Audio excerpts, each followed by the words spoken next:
စင်ရဲလေလင်မယားနှွေရောက်မှာ3လသားသမီးလေးရှိတယ်ဖခင်ကိုကြော်စောကလွမ်းရေးထက်ဝမ်းရေးခတ်လို့ဆိုပြီးဇနီးမဲ့သမီးလေးအတွက်အလုတ်လုတ်ရန်ထွက်ခွာလာခဲ့ရပါလေအသက်35နှစ်အရွယ်ကိုကြော်စောဟာအိမ်ရှိလမ်းမလေးမှာရပ်နေတယ်လက်ထဲမှာတူးယွင်းဟောင်းလေးရင်ထဲမှာတော့မပြောနိုင်တဲ့စိုးရိမ်မှုတွေ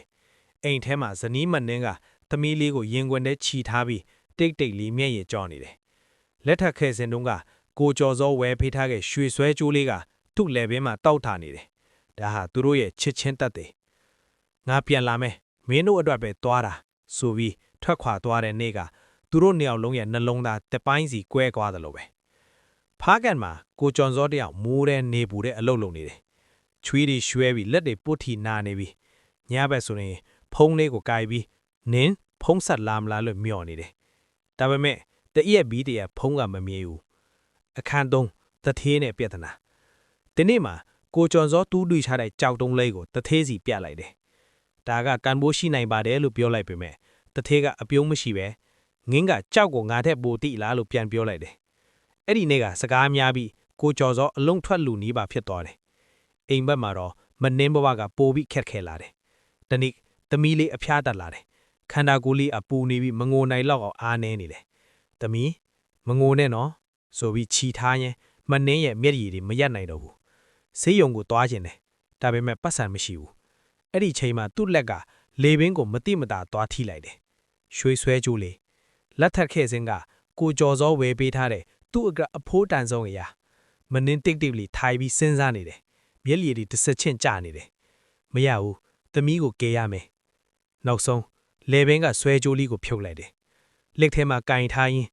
ကိုကျော်စောခွက်လွတ်ပါနော်ဆိုပြီးငိုနေတယ်ရွှေဆိုင်ကိုသွားပြီးရောင်းလိုက်တဲ့အချိန်သူ့နှလုံးသားတစ်ခုလုံးကိုရောင်းလိုက်တယ်လို့ပဲအဲ့ဒီနေ့ညမှာကိုကျော်စောဖုံးခေါ်လိုက်တယ်မနေ့အတန်ကိုထိမ့်ပြီးဖြောတယ်အဆင်ပြေပါတယ်စိုးရိမ်မနေနဲ့ဒါပေမဲ့သူမမပြောနိုင်တာလားသမီးလေးဆေးရုံမှာအိတ်နေရတာရွှေဆွဲကြိုးကိုရောင်းလိုက်ရတာကိုကျော်စောအလုတ်ကပြဿနာတွေကြားမှာလူတွေမသွားကျင်တဲ့မြေစာပုံဟောင်းကိုသွားတိုးနေတယ်တနေ့တူးရွက်နေထိမိတဲ့အတန်ကမတူဘူးမြေကိုဖယ်လိုက်တဲ့အခါတောက်ပနေတဲ့ကြောက်စိမ့်တုံးကြီးသူ့မျက်ရည်တွေချက်ချင်းကျလာတယ်နင်းသမီးငါပြန်လာနိုင်ပြီရင်ထဲကပဲ့တင်တန်နေပြောနေမိတာပါကြောက်ကိုရောင်းတော့ကိုကျော်စောချက်ချင်းအိမ်ပြန်လာတယ်လမ်းတစ်လျှောက်လုံးမိသားစုကိုအမြန်ဆုံးတွေ့ကျင်တယ်ဆိုတဲ့စိတ်ပဲ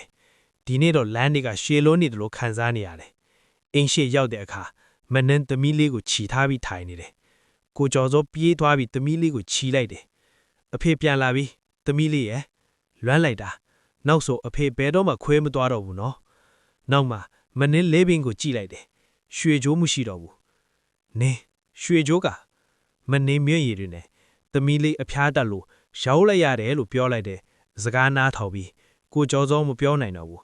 သူ့မျက်ရည်တွေတိတ်တိတ်လေးကျလာတယ်ဇနီးကိုဖတ်ထားပြီးမင်းတို့အထောက်ဘေးငါပြောလာလားနောက်တစ်ခါမင်းကိုဒီလိုမခံစားစေတော့ဘူးလို့ပြောလိုက်တယ်နောက်ပိုင်းမှာသူတို့ဘဝပိုကောင်းလာတယ်သမီးလေးလည်းကျမ်းမာလာတယ်ကိုကျော်စောတစ်ခါထပ်ပြီးဇနီးအထောက်ရွှေဆွဲကြိုးတကုံဝဲပေးလိုက်တယ်ဒါပေမဲ့မနှင်းအထောက်တန်မိုးအရှိဆုံးကအဲ့ဒီဆွဲကြိုးမဟုတ်ဘူးမိသားစုပြန်လဲပေါင်းစည်းနိုင်ခြင်းပါပဲချစ်ချင်းမေတ္တာဆိုတာပိုင်ဆိုင်မှုမဟုတ်ဘူးတယောက်အထောက်တယောက်စွန့်လွတ်နိုင်ခြင်းပဲထက်တယ်ဇလန်းလေးကိုနှစ်သက်ရင် like and subscribe လုပ်ထားပေးပါနော်